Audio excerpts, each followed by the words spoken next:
Kita mulai kegiatan webinar pada siang hari ini, Bapak Ibu. Apakah suara saya sudah terdengar ya? Jadi, izinkan saya mulai ya. Assalamualaikum warahmatullahi wabarakatuh. Selamat siang dan salam sejahtera untuk kita semua. Salam 24 jam kepada seluruh peserta webinar sesi 1 dari ide ke narasi, seni menulis opini dan artikel kebijakan kesehatan yang menarik. Perkenalkan, nama saya Anissa Rizky Rahmanti dari Departemen Kebijakan dan Manajemen Kesehatan FKKMK UGM. Pada kesempatan siang hari ini saya mendapat kehormatan untuk bertugas sebagai host sekaligus moderator pada kegiatan hari ini. Saya ingatkan kembali bahwa untuk webinar pada siang hari ini akan terdiri dari satu sesi ya, yang akan disampaikan oleh Bapak Imade Andi Arsana mengenai teknik menyederhanakan bahasa akademik dan membangun narasi menarik untuk audiens umum. Webinar ini merupakan bagian dari rangkaian agenda ketiga dalam virtual bootcamp menulis opini dan artikel populer kebijakan kesehatan, dan bootcamp ini sudah diawali dari video pembelajaran yang sudah diikuti peserta ya dari minggu lalu, kemudian juga dilanjutkan dengan sesi coaching yang difasilitasi oleh Kompas Institute. Dan kegiatan ini kami rancang khusus untuk dosen, peneliti, staf, mahasiswa, dan alumni Prodi S2 Kebijakan dan Manajemen Kesehatan UGM. Dan untuk kesempatan siang hari ini, webinar ini untuk peserta, kita juga buka untuk peserta umum agar manfaatnya dapat dirasakan lebih luas. Dan di sini juga sudah hadir narasumber kita, Pak Andi. Selamat siang, Pak Andi. Selamat siang, Mbak Anissa. Apa kabar? Ya, baik, alhamdulillah. Apa kabar, Pak Andi? Sehat, terima kasih. Ya, terima kasih juga sudah berkenan hadir untuk mengisi kegiatan virtual bootcamp kita pada siang hari ini ya, Pak Andi.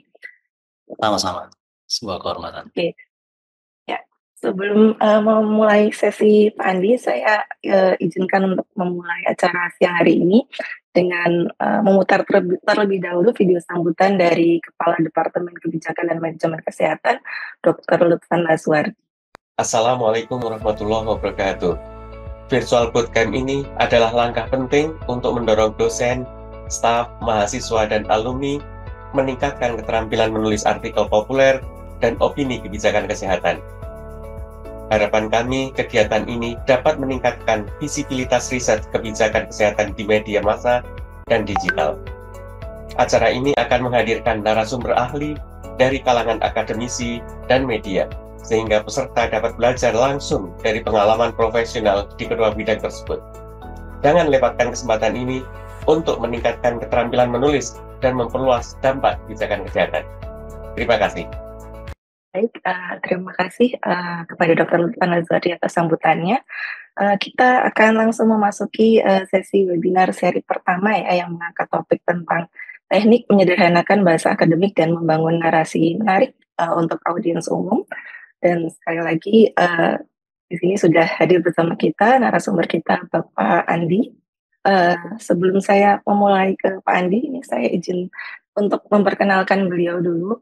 Nah, karena ini kegiatannya menulis, saya juga nggak mau kalah dengan peserta dan juga Pak Andi. Ini saya sudah mencoba untuk menulis di dalam slide ya untuk memperkenalkan beliau. Mungkin boleh dibantu untuk sharing screen untuk profil Pak Andi, Mas. Ya, jadi seperti yang kita ketahui ya Pak Andi, ini adalah dosen Teknik Geodesi UGM dengan kepakaran di bidang geospasial. Boleh di next slide berikutnya, Mas. Ya, saat ini beliau juga menjabat sebagai Ketua Program Studi S2 Teknik Geomatika Fakultas Teknik UGM. Beliau juga sudah mendapatkan banyak penghargaan ya, recognition baik di tingkat nasional dan internasional.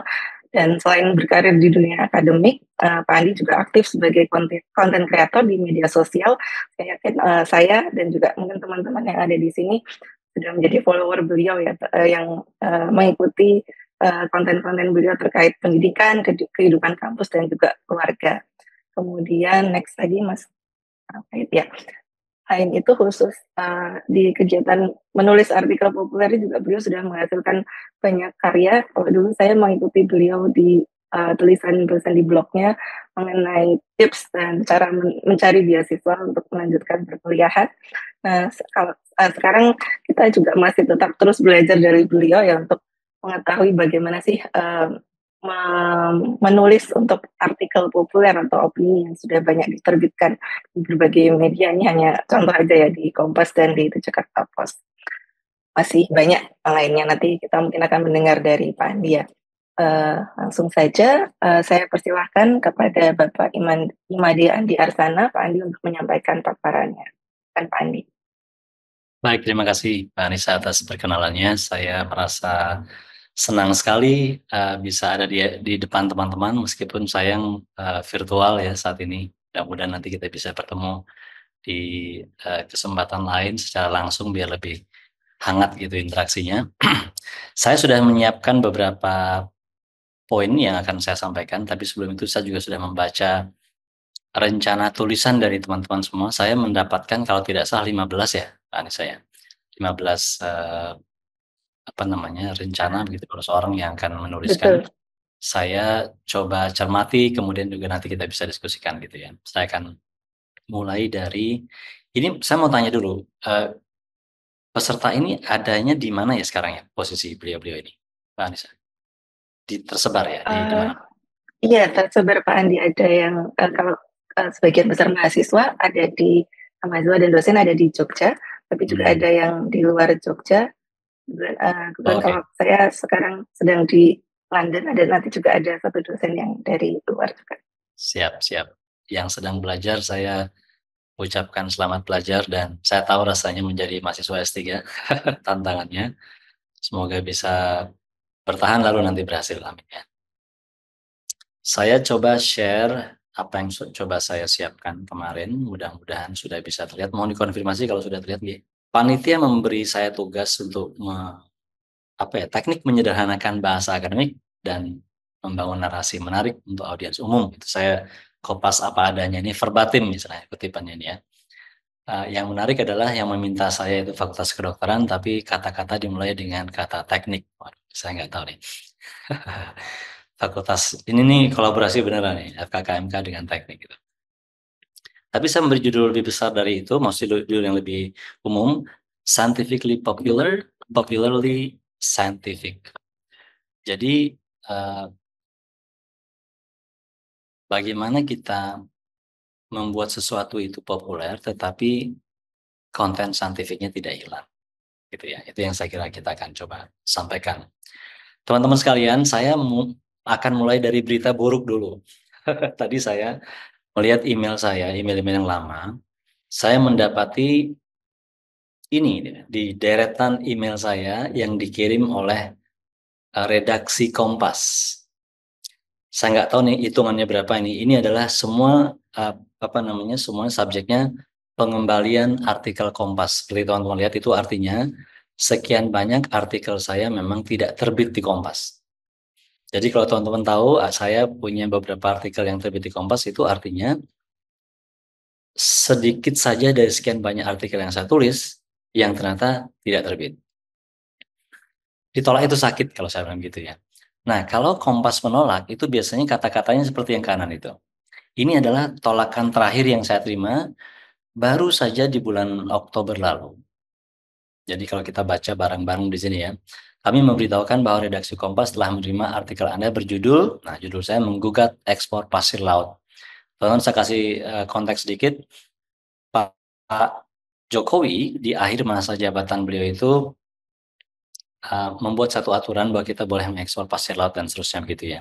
Nah, itu ingin saya cermati dan saya gugat dalam tanda petik, lalu saya beri kritikan juga, ternyata tidak dimuat. Alasannya adalah pertimbangan kami di sini tulis analisis kurang mendalam atau kurang tajam. Saya kira ini fair enough ya, balasan ini, dan itu artinya kita jadi benar-benar tahu bahwa tulisan kita memang mengalami itu. Yang menarik adalah tulisan dengan tema yang sama kemudian terbit di The Jakarta Post. Nah, di situ nanti kita akan lihat bagaimana, kenapa kok bisa di Kompas nggak dimuat, di Jakarta Post dimuat, padahal penulisnya sama. Lalu ya kira-kira pasti analisisnya tidak akan terlalu jauh berbeda karena penulisnya sama kan begitu. Apa yang menyebabkan, apa kira-kira yang menjadi faktor pertimbangan, nanti kita akan bicarakan. Yang berikutnya adalah, meskipun ditolak itu tidak enak, diterima itu memang enak ternyata. Nah, ketika saya tidak berhenti di situ, dari awal Oktober saya ditolak, kemudian saya mengirimkan lagi di akhir Oktober. Tanggal 27 Oktober 2024 baru saja, yang kemudian tulisan saya dimuatnya tanggal 18 November. Teman bisa lihat di sini, dari 27 Oktober mengirimkan kepada redaksi, dimuatnya tanggal 18 November. Ini masa waktu yang cukup panjang nih.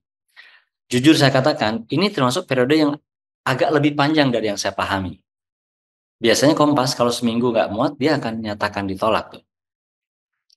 Tapi ini saya kirim tanggal 27, tidak ada berita sama sekali. Tanggal 18, dia muat. Nah, yang di kiri ini adalah, teman-teman, ini adalah pesan WA yang saya terima dari salah seorang di redaksi di Kompas. Sebenarnya ini bukan komunikasi formal, jadi saya tidak pernah mengirimkan artikel ini ke Kompas lewat WA ya. Artikel Kompas itu selalu saya kirimkan lewat email. Nah, saya kebetulan karena memang saya udah berapa kali nulis di Kompas, jadi saya dikenali lah oleh redaksinya. Saya tidak akan berani mengatakan saya mengenal beliau gitu ya, karena saya juga sebenarnya tidak pernah bertemu, tidak pernah komunikasi secara langsung. Tapi beliau kontak saya karena memang nomor HP saya ada di email kan gitu. Untuk mengatakan, selamat Pak Andi, artikel sudah meluncur untuk edisi Senin ini. Terima kasih. Itu saya dikirimi jam 1 pagi itu, 1.28 pada hari yang sama, dan itu sudah terbit. Artinya ini sekedar pemberitahuan saja, tidak akan ada kaitannya dengan dengan artikel yang sudah direvisi atau tidak gitu. Nah, ini kenapa saya mulai dari sini, saya ingin memberikan pengalaman kepada teman-teman. Beginilah proses bagaimana sebuah artikel itu ditolak atau artikel itu dimuat. Saya ingin cerita pengalaman pertama sekarang. Artikel saya yang pertama itu tidak terbit di Kompas, tetapi di The Jakarta Post. Waktu itu saya adalah mahasiswa S2 di Sydney, di University of New South Wales, yang baru saja belajar isu yang namanya batas maritim. Kalau teman-teman sekarang mungkin ngikutin Laut Cina Selatan, mungkin ada yang mengikuti setidaknya sekilas begitu batas maritim kita dengan berbagai negara. Nah, itulah yang saya pelajari di Sydney, University of New South Wales. Yang menarik adalah ketika saya mulai belajar bidang ilmu itu, sekitar mungkin setahun saya belajar atau sekitar 10 bulan saya belajar, muncul sebuah kasus yang sangat gempar ketika itu, sangat menggemparkan, namanya kasus Ambalat. Jadi kasus perbatasan antara Indonesia dengan Malaysia. Nah, itulah yang memotivasi saya untuk menulis, lalu saya kirimkan ke Jakarta Post dengan blank, pengalaman tidak ada sama sekali, tidak ada yang memberitahu saya harus penulisnya seperti apa.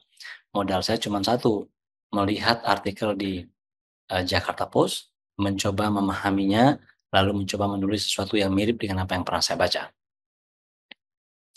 Jawaban pertama yang saya terima adalah ditolak.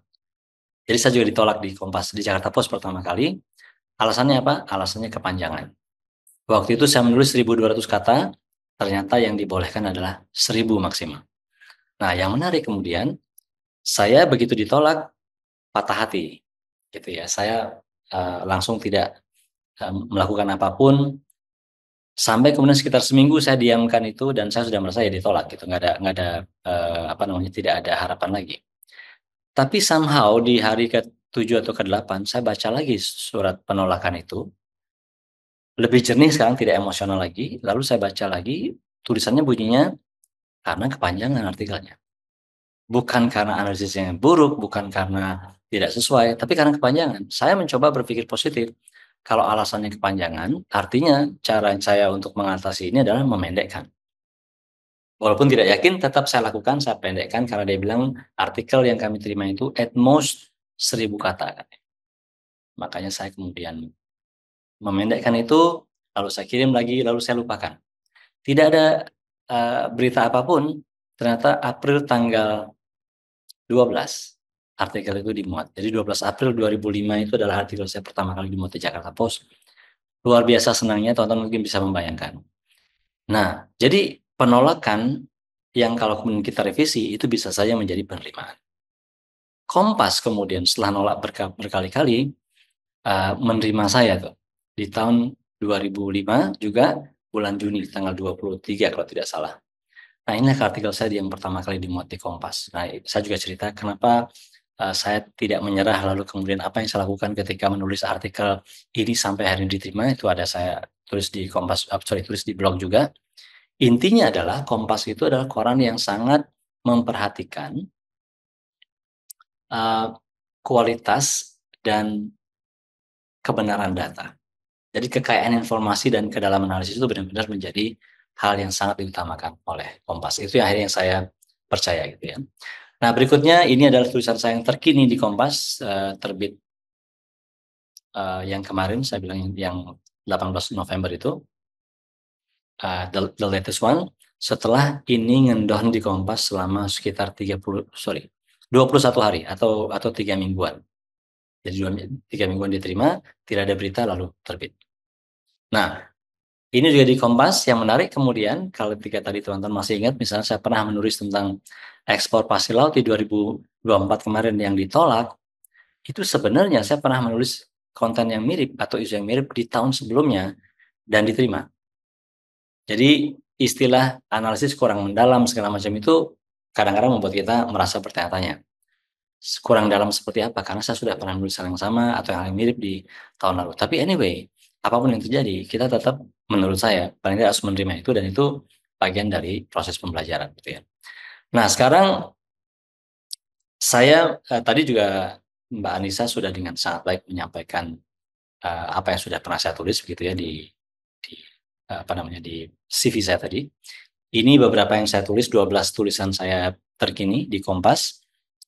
Mulai dari tantangan Prabowo dan segala macam tadi sampai dengan tulisan saya yang pertama ini. Jadi sebenarnya tulisan saya di Kompas itu tidak banyak. Mungkin kalaupun ada, mungkin 20 mungkin paling banyak ya selama 19 tahun terakhir. Oke, jadi belum tentu saya nulis di Kompas itu 1 kali setahun. Nah ini Jakarta Post nih. Apa yang saya tulis di Jakarta Post itu adalah tentang perkembangan terkini yang nanti bisa saya ceritakan jika memang tidak ada waktu di belakangnya. Kemudian ini juga yang tadi saya cerita tentang masalah yang saya kirim ke Kompas tetapi tidak terbit, itu akhirnya terbit di Jakarta Post. Nah, ini adalah tulisan saya Jakarta Post sekitar mungkin 75, mungkin lebih sekarang, mungkin mendekati 80. Saya belum menghitung yang terakhir. Jadi teman kadang-kadang nanya, lebih sulit mana Kompas dengan Jakarta Post? Kalau dilihat dari produktivitas saya menulis, agak mudah bagi saya untuk mengatakan, tentu saja Jakarta Post lebih mudah. Jakarta Post itu saya sudah terbitkan 75 lebih, Kompas mungkin belum 20 atau 20 at most gitu, di waktu yang sama gitu ya. Apakah betul seperti itu? Nanti kita akan lihat. Salah satu yang saya duga adalah kompetisi menulis di Kompas itu jauh lebih ketat dibandingkan kompetisi menulis di Jakarta Post. Itu saya kira valid, itu observasi saya. Jadi teman-teman mungkin bisa juga menggunakan pemahaman ini untuk nanti bersiap-siap menulis di Jakarta Post atau di Kompas atau yang lain gitu ya. Mari kita sekarang bicara pada intinya tips menulis untuk karya populer. Dalam hal ini lebih banyak akan saya berita soal koran atau baik itu Jakarta Post maupun Kompas atau yang lain. Karena bagi saya kalau opinion editor di Indonesia itu mungkin standar tingginya 2 itu. Kompas dan The Jakarta Post. Kalau itu bisa terbit, semestinya di tempat lain ada peluang juga untuk bisa terbit. Pertama, bagaimana mengubah narasi akademik menjadi akrab untuk pembaca non-akademik. Nah, saya sengaja ini menempatkan gambar seorang dokter di sini karena saya punya pengalaman terus terang. Jadi suatu hari ayah saya ini almarhum tanggal 21 Oktober lalu beliau meninggal. Ini adalah foto yang saya ambil mungkin sekitar 2018 atau 2017 begitu. Beliau sempat sakit di Jogja, di sebuah rumah sakit di Jogja. Suatu hari ketika saya menunggu beliau, itu ada seorang perawat datang dari luar, ngetok pintu, sangat sopan, sangat profesional, rapi, bersih orangnya, cantik juga gitu. Beliau mengatakan begini, "Selamat sore Bapak Ibu, selamat sore Bapak. Nama saya," beliau menyebut namanya, sangat profesional menurut saya, terus mengatakan begini, "Nama saya X, saya akan mengedukasi Bapak Ibu tentang higienitas di rumah sakit ini." Menurut saya itu kalimat yang sangat baik, sangat mudah saya cerna, sangat enak didengar juga. Yang saya di luar dugaan adalah kemudian apa, bapak saya, nah bapak saya kasih konteks sedikit, bapak saya itu tidak lulus SD, ibu saya lulus SD. Bapak saya bertanya, edukasi itu apa? Edukasi itu apa? Terus kemudian ibu saya juga bertanya, higienitas itu apa? Apa yang bagi saya sangat biasa tadinya, itu ternyata sangat luar biasa oleh kedua orang tua saya.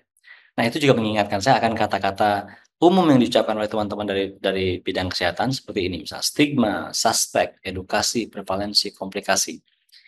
Yang bagi orang-orang tertentu itu normal-normal saja, tetapi bagi bapak ibu saya, kebetulan saya jadikan contoh, itu sangat membingungkan. Menurut saya ini adalah contoh sederhana kenapa kita bidang apapun itu sangat perlu untuk mengubah narasinya dari akademik menjadi non-akademik. Stigma, misalnya. Apakah stigma itu bisa dijelaskan? Saya yakin bisa dengan kata-kata selain stigma misalnya gitu ya. Ada suspek, ada dan segala macam itu. Ada prevalensi misalnya. Nah, jadi mengubah kata-kata akademik menjadi non-akademik itu dengan cara mencari padanannya yang atau analoginya nanti akan saya jelaskan di belakang agar bisa dipahami dengan lebih baik. Itu saya kira nomor satu ya. Nanti kita akan lihat bagaimana itu dilakukan. Nomor dua, bagaimana membangun narasi yang menarik. Ini yang saya diminta oleh panitia nih. Nomor satu adalah relate. Kalau kata anak-anak sekarang itu, relate banget ya sama aku gitu ya. Ketika teman-teman menulis sesuatu di depan, coba direnungkan, relate nggak ini dengan orang-orang yang akan membaca. Kalau kata-katanya serem gitu ya, sebenarnya dia mengalami, tapi kata-katanya pakai kata-kata jargon, mungkin jadi nggak relate. Contoh nih, kalau saya tanya pada teman-teman sekalian, seberapa sering Bapak Ibu menggunakan informasi geospasial di dalam hidup? Mungkin bahkan ada yang bingung, apa itu informasi geospasial? Tapi kalau saya ganti menjadi, seberapa sering menggunakan GoFood untuk membeli makanan, misalnya begitu, saya hampir semuanya bisa memahami dan kemudian menjawab, gitu ya. Nah, dari situ padahal sebenarnya yang kita lakukan dalam GoFood itu adalah menggunakan peta di dalam aplikasi Gojek itu, dan peta itu adalah informasi geospasial. Itu contoh nyata. Kita menggunakannya, tapi begitu menggunakan istilah-istilah yang serem atau jargon, maka itu menjadi asing. Jadi narasi menarik itu relate. Kemudian relevan dan aktual topiknya nanti kita bicarakan di belakang. Topiknya yang kita sedang bicarakan ini bagaimana pembukaannya? Topik apa? Topiknya terhubung nggak dengan teman-teman lain gitu ya. Yang berikutnya adalah human interest. Kalau teman-teman sekalian ingin bicara soal asuransi kesehatan, misalnya gitu ya, atau soal manajemen kesehatan, maka human interest yang kuat itu adalah bagaimana itu terkait erat dengan individu. Dengan orang yang kita baca tuh, oh iya banget ya, aku terkena masalah ini ya, aku ternyata relate, aku ternyata terkait erat dengan isu ini. Yang terakhir adalah kesimpulan yang menggugah. Misalnya kesimpulan-kesimpulan yang membuat orang itu punya harapan. Atau kesimpulan yang membuat orang-orang itu memiliki berdaya. Dia ternyata punya peran atau dia ternyata punya energi untuk melakukan sesuatu misalnya. Ini 4 hal ini membangun narasi menarik. Kemudian berikutnya adalah bagaimana menyusun alur cerita yang kuat. Ada 3 poin yang saya sampaikan. Bahasanya komunikatif dan sederhana, tadi sudah saya sampaikan sebenarnya.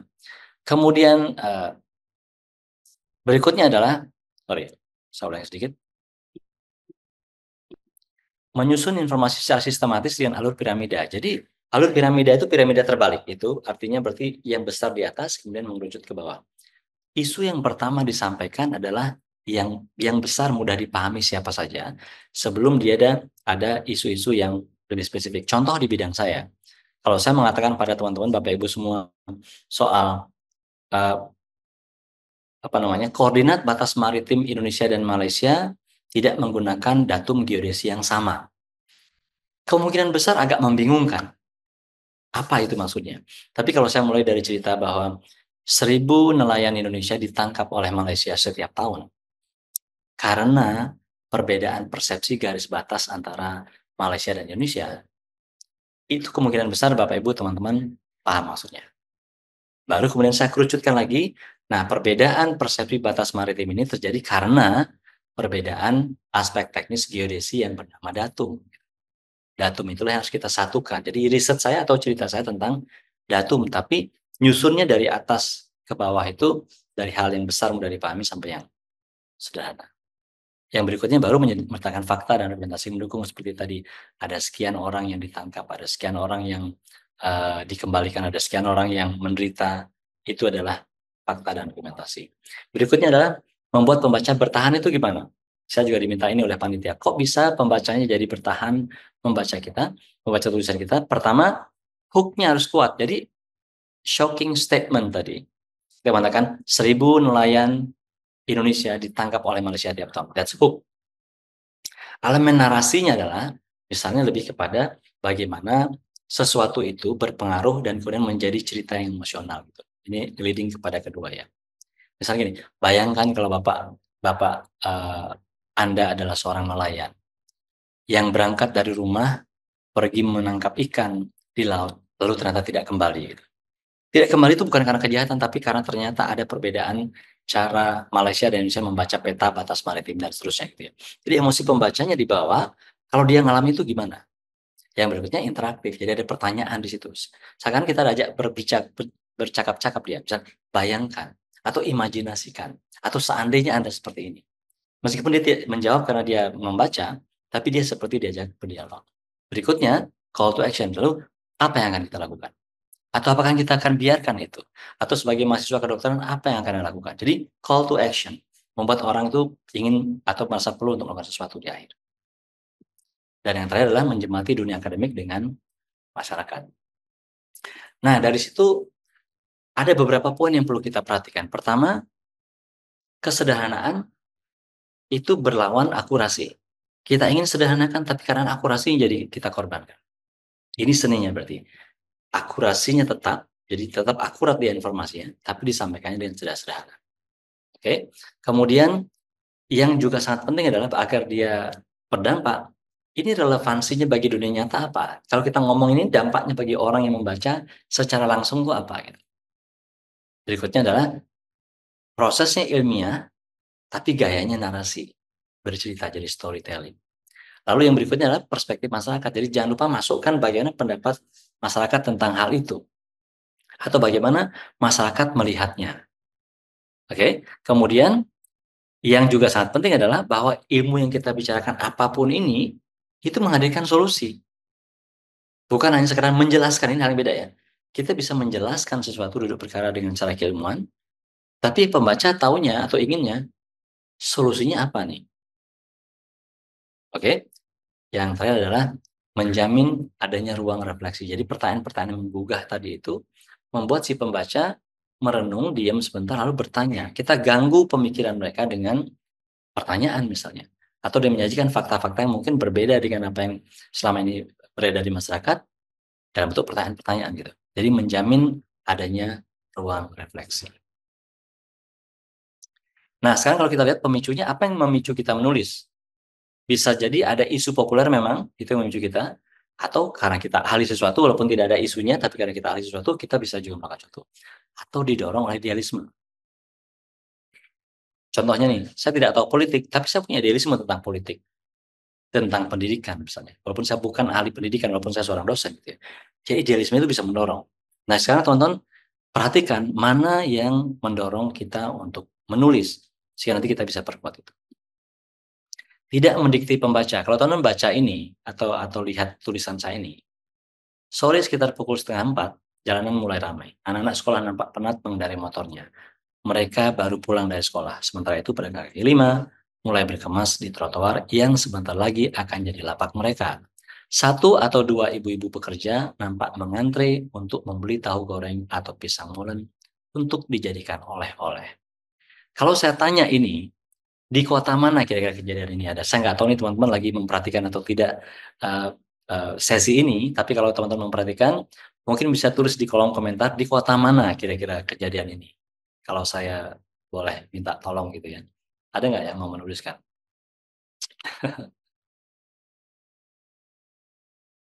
Oke, kita akan tunggu sebentar. Tapi ini yang ingin saya ceritakan sebenarnya adalah kalau teman-teman merasakan ini di kota mana, kalau ini saya berikan kuis kepada peserta lainnya atau di tempat yang lain, mereka akan tahunya bahwa ini di Jogja, ini di Surabaya, ini di segala macam.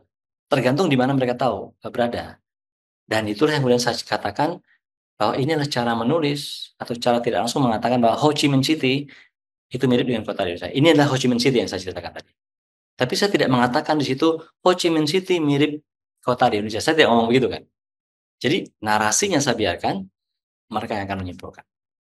Oke, jadi tidak mendikte pembaca. Nah, kemudian berikutnya saya akan berikan beberapa poin. Ini, bagaimana menulis tadi seperti yang saya ceritakan, itu dengan menggunakan analogi. Contoh nih, teman-teman Bapak Ibu sekalian, ibu saya tiba-tiba nelpon saya dan bertanya, quick count itu apa? Ini kaitannya dengan pemilu ya, quick count itu apa? Saya spontan ingin mengatakan quick count itu hitung cepat, Bu. Tapi saya sadar juga ibu saya lulus SD doang. Mengatakan bahwa quick count itu hitung cepat sebenarnya tidak menjawab apapun gitu. Maka tuh saya pikir panjang, saya gunakan analogi. Bu, ibu kan tugasnya itu bikin sayur tuh kalau di kampung, saya bilang gitu.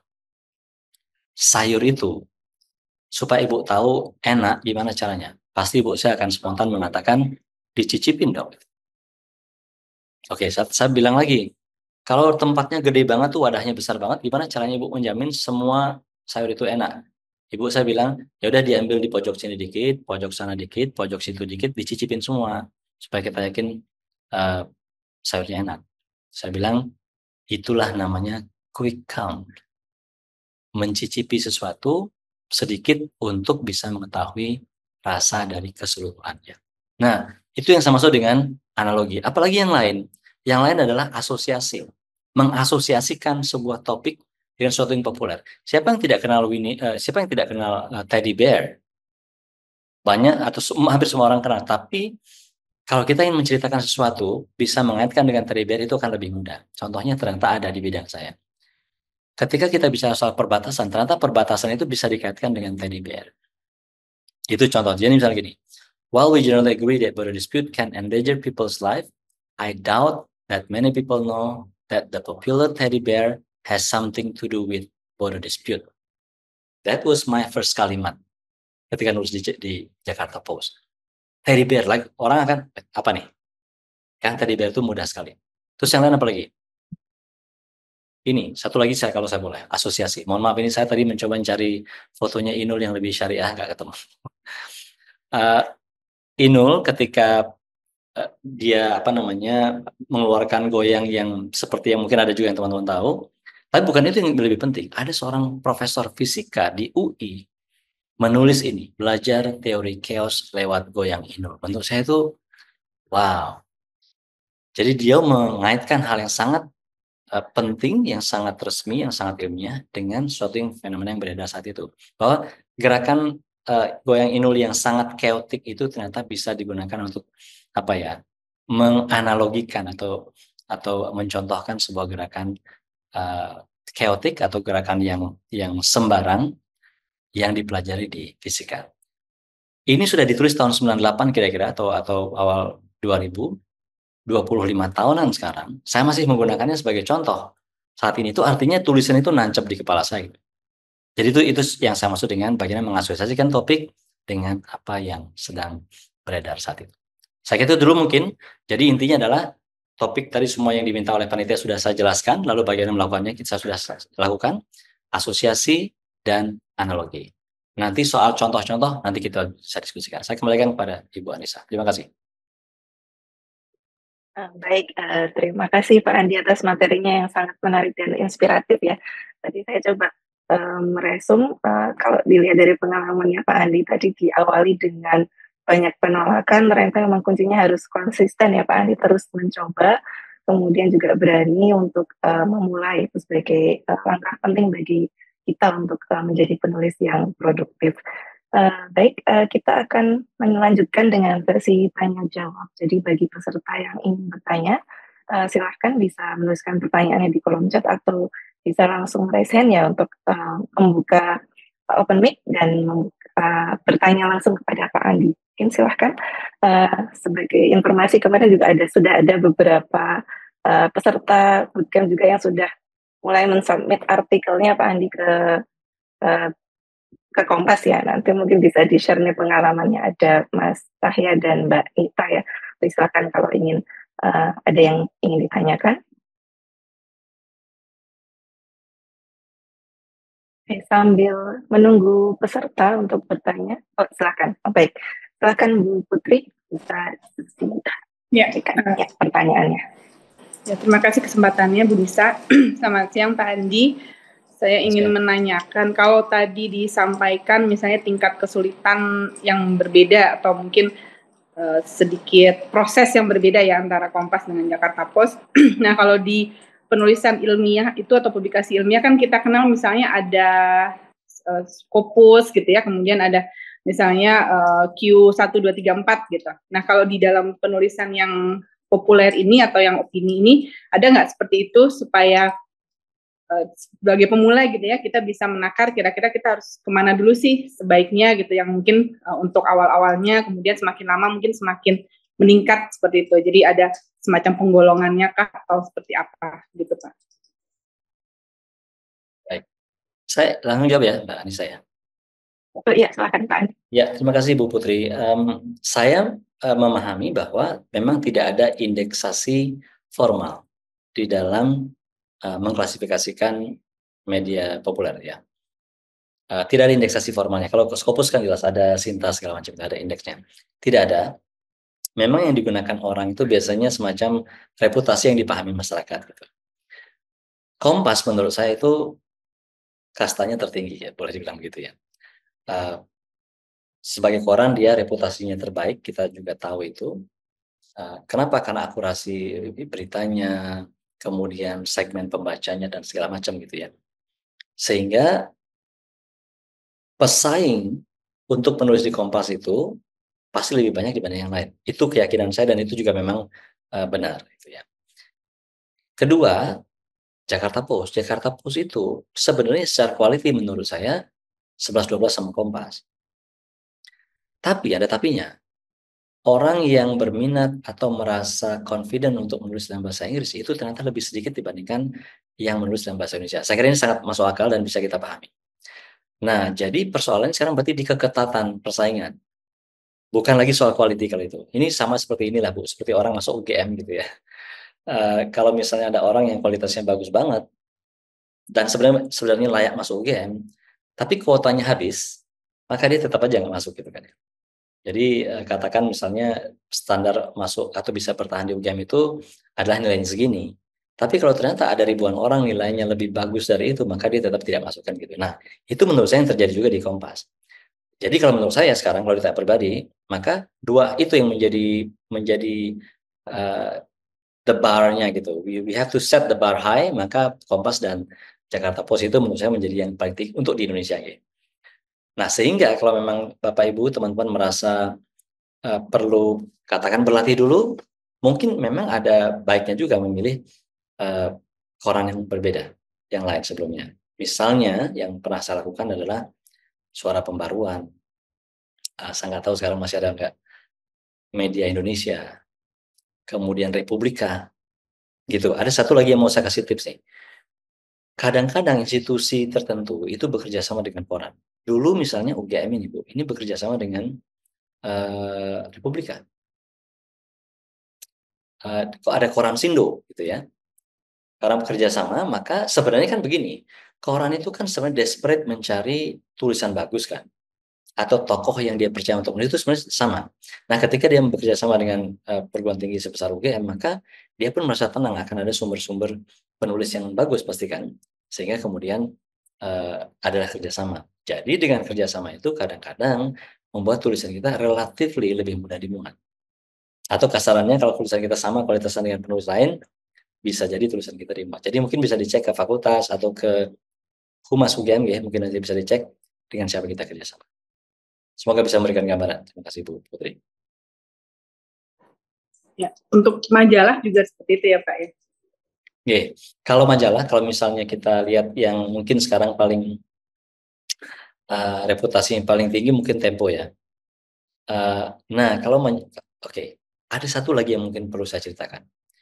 Kalau opini kita adalah opini yang memang bersinggungan erat dengan kebijakan, apalagi politik, ternyata posisi koran itu sendiri terhadap politik itu berpengaruh terhadap keputusan mereka menerima atau tidak. Saya pernah tuh satu hari, bahkan wawancara saya pun nggak jadi dimuat. Ini wawancara loh, bukan tulisan gitu. Saya pernah diwawancarai oleh sebuah media di suatu daerah begitu tentang reklamasi.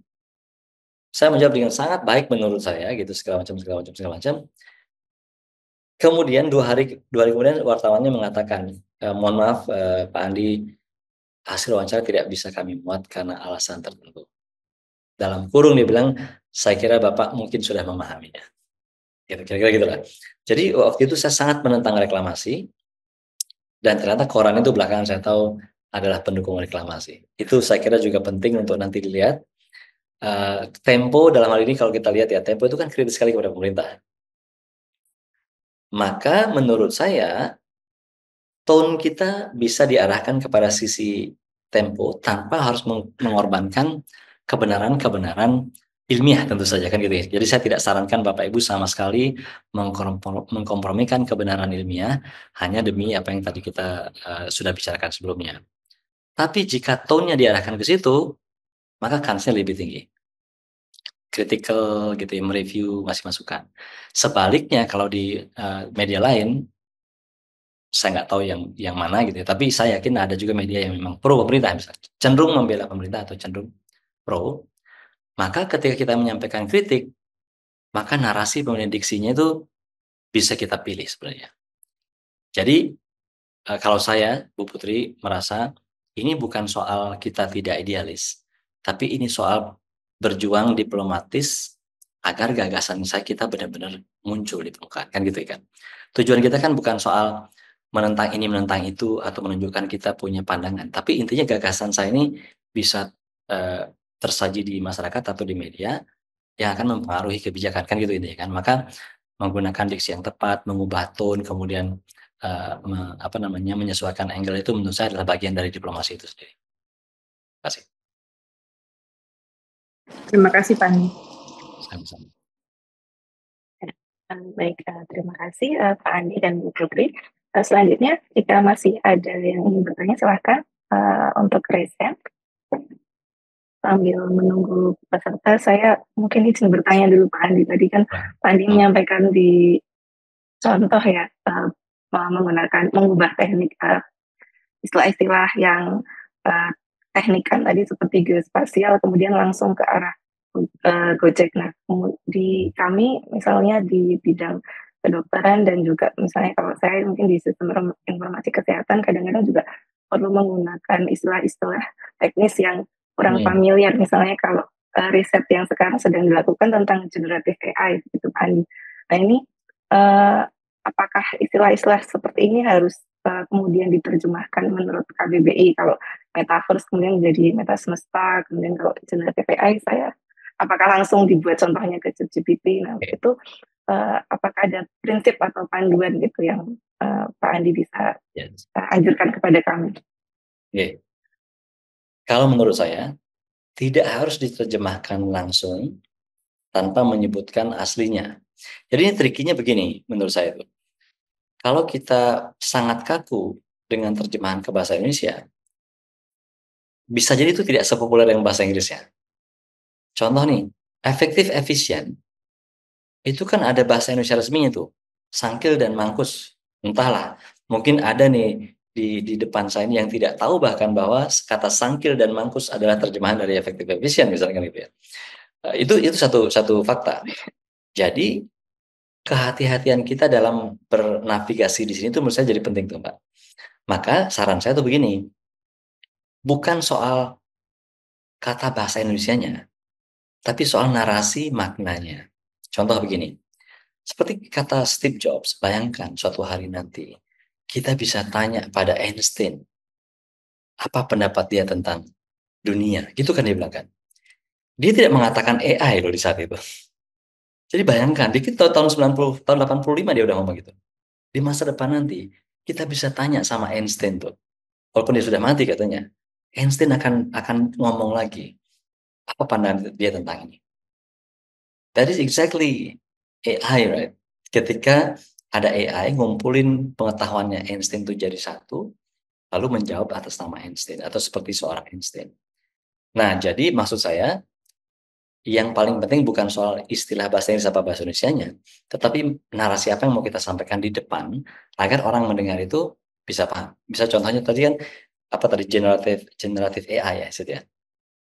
Itu seperti tadi itu, Bapak Ibu kebayang nggak? Atau misalnya atau bayangkan di suatu hari nanti kita tidak perlu lagi ke dokter. Misalnya ini contoh aja nih saya ngomongin ngawur ya. Kita bisa di rumah menghadap komputer lalu curhat di situ dan dia bisa kasih jawaban kita atas penyakit kita. Itu contoh aja ya. Jadi, kalau kita ngomongnya dengan cara begitu, semua orang akan ngeh dan cepat banget paham gitu kan. Nah, itu adalah fenomena kalau artificial intelligence sudah dikembangkan bla bla segala macam. Nah, sehingga istilah belakangan itu walaupun tetap diucapkan, itu tetap akan ringan karena di depan kita sudah kasih satu narasi yang sangat umum bahasanya dan tidak memerlukan keahlian khusus gitu. Jadi instead of langsung menerjemahkan dengan kata-kata baku, sampaikan situasi dan pemaknaannya. Kata-kata asing yang menurut saya justru tetap diucapkan, lalu padannya diceritakan di belakang gitu. Tapi dia tidak akan mengganggu makna karena maknanya sudah kita kasih di depan. Semoga penjelasan saya ini bisa ditangkap ya. Terima kasih. Baik, terima kasih Pak Andi, cukup jelas sekali. Selanjutnya masih ada 6 menit, silakan jika ada peserta yang lain. Oh ya, silakan Bu Nita. Ya, halo Pak Andi. Selamat siang. Saya terdengar, Pak. Nggih, terdengar Bu Nita. Soalnya di sini lagi hujan deras banget, Pak. Mudah-mudahan bisa tersampaikan. Ya, Eh, sangat bagus. Iya, tadi terkait Pak Andi yang menyampaikan timeline ya. Sebetulnya jadi kita punya gambaran gitu kan. Berapa lama sekiranya kita bisa mendapatkan respon dari pihak penerbit, yaitu Kompas atau Tempo atau Jakarta Post. Tapi kemudian kan Pak, ada beberapa artikel populer yang pasti menyamakan timeline ya Pak dengan eh, hari itu hari apa nih? Misalkan kemarin hari AIDS sedunia gitu. Terus kita baru menyampaikan artikelnya itu seminggu sebelumnya yang bahkan kita harus menunggu lagi gitu 2 minggu setelahnya. Apakah akan dimuat atau tidak? Akhirnya mohon maaf, jadi terkesan basi gitu Pak artikelnya apa bagaimana nih Pak? Ada saran nggak Pak terkait kita dalam pengaturan timeline untuk menyerahkan hasil tulisan tersebut Pak? Yes. Ini Terima penting kasih. pertanyaan nih. Mbak Nita, terima kasih. Kalau saya bilang di Kompas, maka isu-isu yang menarik itu mesti banyak pemainnya kan seperti yang saya bilang tadi kan. Pasti ada banyak sekali dokter atau penggiat kesehatan yang pengen nulis tentang katakan hari AIDS sedunia. Itu udah pastilah dalam kepala kita. Maka kalau kita penulis pemula, ada baiknya memang agak awal. Katakan 10 hari atau 2 minggu sebelumnya kita udah kasih sesuatu kepada Kompas untuk dia akan pertimbangkan. Gitu ya. Tapi kalau misalnya yang kita sampaikan itu tidak hanya soal isu, tapi juga soal sesuatu yang sifatnya universal atau timeless gitu ya, tidak tergantung waktu, maka bisa jadi itu begini. Age atau momen atau hari penting itu kita hanya jadikan sebagai momentum sebenarnya untuk ngobrol, untuk memulai artikel kita. Tapi bahasan kita bukan hanya tentang itu. Semoga bisa dipahami ini. Jadi seperti saya misalnya, saya ingin ngomong tentang Laut Cina Selatan yang ilmunya itu ilmu dasar, umum, tidak lekang oleh waktu. Tapi saya jadikan kunjungan Presiden Prabowo ke Cina itu sebagai momentum pembukaan cerita. Jadi tolong dibedakan ini. Apakah yang kita bicarakan atau trigger itu adalah momentum saja, atau memang kita ingin bercerita soal hari AIDS sedunia? Saya kira sih tidak biasanya. Kita ingin belajar, ini kita ngomong soal AIDS kan, AIDS dan bagaimana perkembangan di masa depan segala macamnya, teknologinya. Bukan ngomongin hari AIDS sedunianya itu sih saya yakin. Soal ini tebakan saya. Maka jangan terlalu khawatir itu nanti menjadi basi karena nanti Kompas akan bisa ngelihat atau koran yang lain, oh ini sebenarnya kontennya bagus nih. Maka ketika kita tadi menulis kita akan menyambut hari AIDS dunia kalau gitu bahasanya di tulisan kita, maka dia bisa aja terbit setelah hari AIDS dunia. Maka dia akan menyesuaikan baru saja kita melewati atau baru saja kita memperingati Hari AIDS Sedunia minggu lalu gitu. Kalau itu saya kira redaksi akan bisa dengan baik mengemasnya. Maka pastikan satu momen penting itu jadi pembukaan isu, itu saya setuju sekali. Tetapi sebaiknya kontennya itu bersifat cukup tidak sensitif terhadap waktu. Kalau artikel yang bagus kan begitu kan ya. Jadi kalau dia dibaca 2 bulan, 3 bulan, setahun lagi, itu masih relevan hal-hal yang fundamental di situ gitu. Sehingga pembukaan kita menjadi hanya hook-nya saja, bagaimana memancing pembaca. Semoga aman gitu.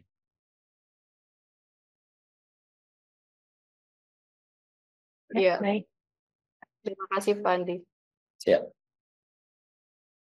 Terima kasih Pak Andi dan Bu Nita. Masih ada kurang dari 2 menit tersisa, boleh satu pertanyaan lagi ya Pak Andi ya? Monggo. Dan kalau ya dari saya lagi terkait dengan menulis opini Pak Andi. Jadi kadang-kadang kan mungkin saya dan mungkin peserta juga banyak yang menyatakan ya kadang masih belum percaya diri kalau untuk menulis opini, jadi lebih ke artikel populer karena takut dianggap terlalu kontroversial gitu tadi Pak Andi. Kalau kemarin di video pembelajaran sebelumnya Prof. Laksono menyampaikan apakah termasuk grup yang mana nih, risk taker atau yang takut. Nah, mungkin saya termasuk yang di tengah-tengah itu balance itu. Jadi kadang-kadang ketika harus menulis yang modelnya opini itu membahasnya dua sisi untuk pro dan kontra. Nah, kira-kira langkah yang tepat kalau menulis opini itu seperti apa ya, Pak? Karena kami kan di kebijakan kesehatan seperti itu. Apakah memang harus ada statement di akhir bahwa kita pro atau boleh itu tadi dibuat abu-abu? Oke. Menurut saya opini itu bisa juga balance sebenarnya. Jadi kalau saya tuh cukup sering menutup opini saya dengan it remains to be seen, gitu misalnya kan ya. Tapi narasi kita di depan tadi itu memang sebaiknya balance antara pro kontra jika memang kita belum punya pandangan yang sangat spesifik ya. Tapi kan dari analisis kita sebenarnya orang bisa melihat itu bahwa ada banyak lebihnya yang kalau ini diambil, kalau lihat dari sisi ininya. Menurut saya asalkan kita bisa menetapkan parameternya, misalnya gini, ada 3 hal yang akan saya lihat nih gitu ya.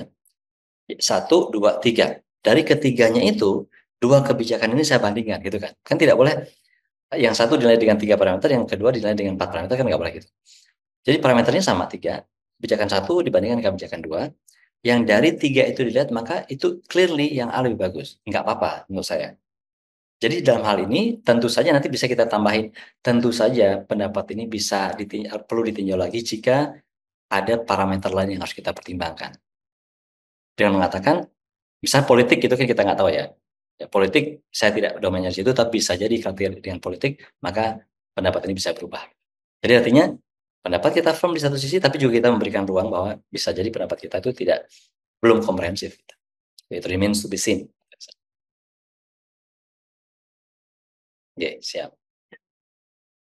Baik, terima kasih Pak Andi atas penjelasannya. Dan mungkin karena waktunya sudah habis, kita tutup untuk sesi webinar pada siang hari ini. Nanti silakan jika peserta masih ada yang ingin bertanya, boleh nanti bisa kontak Pak Andi yang melalui tadi materi yang sudah disampaikan. Ya, media sosial. Oke, baik. Nanti nanti saya share ke panjenengan untuk dibagi. Ada beberapa tadi yang belum saya tayangkan, termasuk misalnya saya kasih usulan judul tulisan-tulisannya.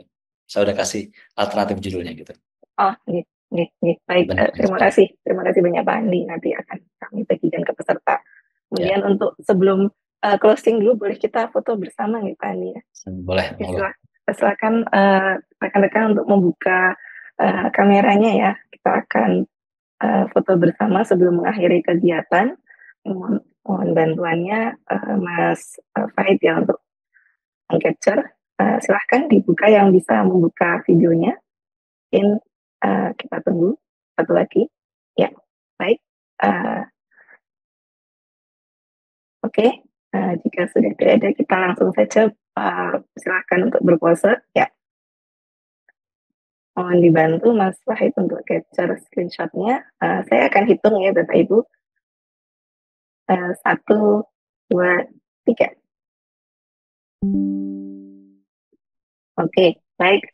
Terima kasih. Sekali lagi saya sampaikan kepada Pak Andi dan juga kepada seluruh peserta yang telah mengikuti webinar ini.